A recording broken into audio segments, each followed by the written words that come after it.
तो चलिए ब्रेक के बाद एक बार फिर से आपका स्वागत। और सवाई माधोपुर में एक 5 स्टार होटल के कर्मचारियों पर गैंगरेप के आरोप का सनसनीखेज मामला सामने आया है।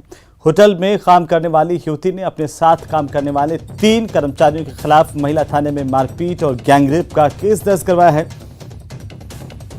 फिलहाल पुलिस ने मामला दर्ज किया है। मामले की जांच की जा रही है। सूत्रों से मिली जानकारी के मुताबिक होटल स्टाफ क्वार्टर्स पर पिछले 3 दिन से पार्टियों का दौर जारी है और इसी दौरान तीनों आरोपियों ने युवती के साथ गैंगरेप की वारदात को अंजाम दिया। हालांकि पुलिस अब पूरे मामले को लेकर जांच कर रही है और इस पूरे मामले पर पुलिस का एक्शन होना बाकी है।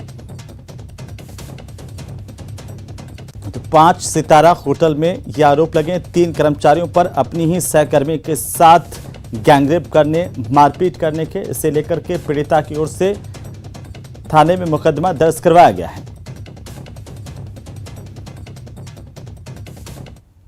तो वहीं कोटा में पत्थर से कुचल करके एक व्यक्ति की हत्या करने की खबर मिली है। घटना जिले के रामचंद्रपुरा इलाके की है। मृतक की पहचान महावीर नगर निवासी सुरेश चंद्र धोबी के तौर पर की गई है। मृतक का शव उसकी ही दुकान के बाहर पड़ा मिला। मृतक के परिजनों ने उसके साथ किसी के साथ रंजिश नहीं होने की बात कही है। फिलहाल मृतक के शव को MBS अस्पताल के मोर्चरी में रखवाया गया और शव का अभी पोस्टमार्टम किया जाना है। वहीं मौके पर गुमानपुरा थाना पुलिस पहुंची, साक्ष्य जुटाने में लगी हुई है। निर्ममता के साथ ये हत्या की गई है और इस हत्या को लेकर के इलाके के लोग काफी आक्रोशित हैं। जल्द से जल्द इस पूरे मामले में कार्रवाई की मांग पुलिस से की गई है। बहरहाल इस पूरे मामले पर पुलिस की जांच जारी है। पत्थरों से कुचल करके युवक की बेरहमी से यह हत्या हुई है। धौलपुर से अगली खबर, जहां पर कंचनपुरा गांव के पास जयपुर से धौलपुर जा रही स्लीपर कोच बस ने बाइक सवार 2 युवकों को टक्कर मारी। हादसे में बाइक सवार दोनों युवकों की मौके पर मौत हो गई। वहीं बस सवार बस को लेकर मौके से फरार हो गया।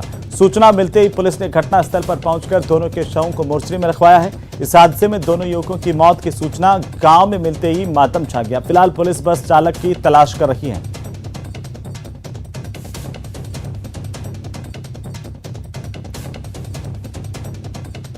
आज रात्रि को सुबह करीब 3 बजे से सूचना मिली थी कि कंचनपुरा के पास में एक एक्सीडेंट हो गया है एवं मोटरसाइकिल और 2 व्यक्ति रोड के पास में पड़े हुए हैं। उक्त सूचना पर गश्त की मोबाइल मौके पर पहुंची तो 2 व्यक्ति एक्सीडेंट से मृत्यु अवस्था में पड़े हुए मिले थे, जिनको पुलिस ने लाकर CSC सरमत्रा की मोर्चरी में रखवाया गया। तो वहीं चूरू के रतनगढ़ में मेगा हाईवे पर गांव चैनपुरा के पास टेम्पो में सवार 3 युवकों को अज्ञात वाहन ने टक्कर मारी। इस घटना में 2 युवकों की मौत हो गई तथा एक युवक को गंभीर हालत में हायर सेंटर रेफर किया गया है। सूचना पर रतनगढ़ पुलिस मौके पर पहुंची, घटना की जानकारी ली। अभी तक पुलिस ने मामला दर्ज नहीं किया गया है। यह टक्कर इतनी भीषण थी कि टेम्पो के परखच्चे उड़ गए। सूचना पर अस्पताल पहुंची पुलिस ने दोनों शवों को मोर्चरी में रखवाया। जांच जारी है।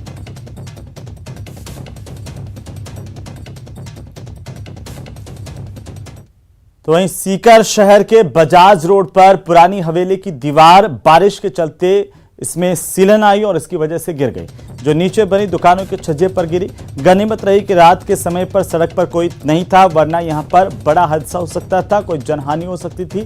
फिलहाल इस दीवार के मलबे को हटाया गया। एहतियात के तौर पर कुछ दूरी की सड़क को भी बंद किया गया। हवेली के मालिक ने जानकारी दी कि यह हादसा बारिश की वजह से आई सीलन के चलते हुआ है। सीलन की वजह से ये हादसा हुआ। कोई भी जान हानि का खतरा नहीं है, कोई भी प्रकार की हानि नहीं हुई है।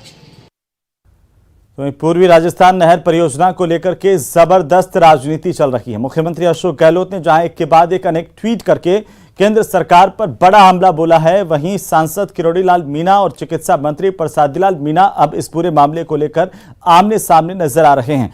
डॉक्टर किरोड़ी लाल मीणा ने दौसा में बड़ा बयान दिया और कहा कि मुख्यमंत्री अशोक गहलोत 13 जिलों की जनता को गुमराह कर रहे हैं। ERCP के लिए मध्य प्रदेश की सरकार से सहमति लेना आवश्यक है। इधर इस मामले में चिकित्सा मंत्री प्रसादी लाल मीणा भी केंद्र सरकार पर हमलावर नजर आ रहे हैं। उन्होंने कहा है कि जल शक्ति मंत्री राजस्थान के हैं और मुख्यमंत्री अशोक गहलोत कई बार ERCP को राष्ट्रीय परियोजना घोषित करने की मांग कर चुके हैं, लेकिन केंद्र सरकार ही अब इस योजना को रोक रही है। लेकर राजस्थान के मुख्यमंत्री 13 जिलों की जनता को गुमराह कर रहे हैं। 3-4 चीज हैं। मध्य प्रदेश और राजस्थान के बीच होकर चंबल निकल रही है। मध्य प्रदेश का हिस्सा उसमें है, इसलिए ये अनिवार्य है कि राजस्थान के मुख्यमंत्री मध्य प्रदेश के मुख्यमंत्री से सहमति लें, NOC लें और 75% वाटर डिपेंडेबिलिटी पर योजना बनाएं, क्योंकि देश में आज तक कोई राष्ट्रीय परियोजना ऐसी घोषित नहीं हुई जो 75% वाटर डिपेंडेबिलिटी। संसाधन मंत्री राजस्थान का है। मुख्यमंत्री जी कई बार कह चुके, मोदी जी ने लोकसभा चुनाव में, विधानसभा चुनाव में इसकी घोषणा की थी कि 13 जिलों के पानी की योजना को मैं बहुत जल्दी इसको चालू कराऊंगा। इन जिलों को पीने का पानी 2 लाख हेक्टेयर, खुद मोदी जी अपने भाषण में 2 लाख हेक्टेयर की सिंचाई होगी 13 जिलों में। उस चीज़ से आज मुकर रहे हैं। मोदी जी साइलेंट है, जबकि मंत्री कह रहा है उन्होंने इस काम को रुकवा दिया। तो वहीं राज्य सरकार ने SMS मेडिकल कॉलेज की कमान अब डॉक्टर राजीव बरगहट्टा को सौंपी है। चिकित्सा शिक्षा विभाग की ओर से आदेश जारी करने के बाद डॉक्टर राजीव बरगहट्टा ने प्रिंसिपल पद का कार्यभार संभाल लिया और इस दौरान पूर्व प्रिंसिपल डॉक्टर सुधीर भंडारी समेत कई चिकित्सक मौजूद रहे। कार्यभार संभालने के बाद न्यूज 18 राजस्थान से खास बातचीत में डॉक्टर राजीव बरगहट्टा ने कहा कि उनकी अप्रोच पेशेंट सेंट्रिक होगी। डॉक्टर राजीव से खास बातचीत की हमारे संवाददाता सौरभ गिहस्ती ने। देश के सबसे प्रतिष्ठित चिकित्सा शिक्षा संस्थानों में शुमार SMS मेडिकल कॉलेज की कमान अब डॉक्टर राजीव बरगहट्टा साहब को मिली है। चिकित्सा शिक्षा विभाग ने उन्हें प्रिंसिपल नियुक्त किया। सर, किस प्रकार की प्राथमिकता आपकी रहने वाली, क्योंकि SMS बड़ा नाम? मेरी प्राथमिकता केवल पेशेंट सेंट्रिक रहने का मेरा विचार है। मैं सोचता हूँ मेरा विजन वही है कि जिस काम के द्वारा जो सरकारी योजना है उसको मैं ज़्यादा से ज़्यादा रोगियों को लाभ पहुंचा पाऊं, उसको फैसिलिटी को स्ट्रीमलाइन कर पाऊं, मैं सोचता हूं कि वही मेरा एक सबसे बढ़िया प्रायोरिटी होगी। इसके अलावा जो पिछले कुछ सालों में प्रोफेसर सुधीर भंडारी साहब ने जो हमारे इंस्टीट्यूशन को इतनी सारी जो नायाब गिफ्ट दी हैं, उनको मैं सोचता हूं कि उनको पूरा करने की कोशिश करूंगा। जो सरकार की इतनी बड़ी योजना है उनको मैं सोचता हूं कि आगे बढ़ाने की कोशिश करूंगा। तो वहीं एशिया की सबसे बड़ी मंडियों में से एक मुआना टर्मिनल मंडी में अब जल्द ही फल सब्जी कारोबार के साथ साथ CNG गैस का उत्पादन भी शुरू होने जा रहा है।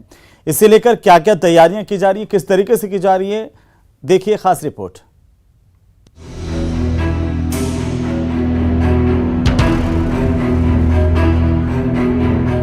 गुजरात के सूरत टर्मिनल मंडी की तर्ज पर अब जयपुर की मुहाना टर्मिनल फल और सब्जी मंडी में कंप्रेस्ड नेचुरल गैस का उत्पादन शुरू करने की तैयारी कर दी गई है। मंडी प्रशासन ने CNG गैस उत्पादन के लिए ब्लूप्रिंट तैयार कर लिया है। राजस्थान सहित देश के कई राज्यों से आने वाली फल और सब्जियों के साथ कृषि एवं उद्यानिकी से जुड़ी अनुपयोगी वस्तुओं से CNG गैस का उत्पादन किया जाएगा। इसके लिए मंडी प्रशासन ने जयपुर सहित आसपास की मंडियों में इकट्ठा होने वाले कचरे से ही मुहाना टर्मिनल मंडी में CNG गैस का उत्पादन करने का प्लान बनाया है। आपको बता दें कि इस CNG गैस उत्पादन के लिए महात्मा ज्योतिबा फुले राव सर्किल के पास मंडी प्रशासन की जमीन पर नया प्लांट स्थापित करने की तैयारी शुरू कर दी गई है। जगह उसकी आइडेंटिफाई कर ली है और सूरत मंडी में हमने विजिट भी किया है, मैं भी जाके आया हूँ, हमारे और भी अधिकारी जाके आए हैं, गुजरात वगैरह, इंदौर। तो हमने पाया है कि वो एक CNG उससे निर्मित होती है और साथ में बायो मैन्योर भी बनते हैं, उससे खाद वगैरह, जिसको मंडी में आने वाले किसान खरीद लेते हैं और CNG को आराम से किसी कंपनी के साथ वो टाई अप किया जा सकता है और उसको बेचा जा सकता है। सब्जी मंडियों में इकट्ठा होने वाले गीले कचरे और सूखे कचरे से CNG गैस का उत्पादन और ऑर्गेनिक खाद बनाई जाएगी। हम उसमें 2 चीज़ देने की स्थिति में आएंगे। एक तो CNG हमारे यहाँ हो जाएगा, तो उससे एक हम एनवायरनमेंट को एक अच्छी चीज़ देंगे, और जो उसके डिकम्पोजिशन पे अभी कहीं जलाने या कोई ट्रांसपोर्टेशन पे खर्चे हो रहे हैं या फिर वो कहीं एनवायरनमेंट को सोशल कॉस्ट ऐड कर रहा है, तो वो हमारी बच जाएगी और यहीं की उसका डिकम्पोजिशन हो जाएगा।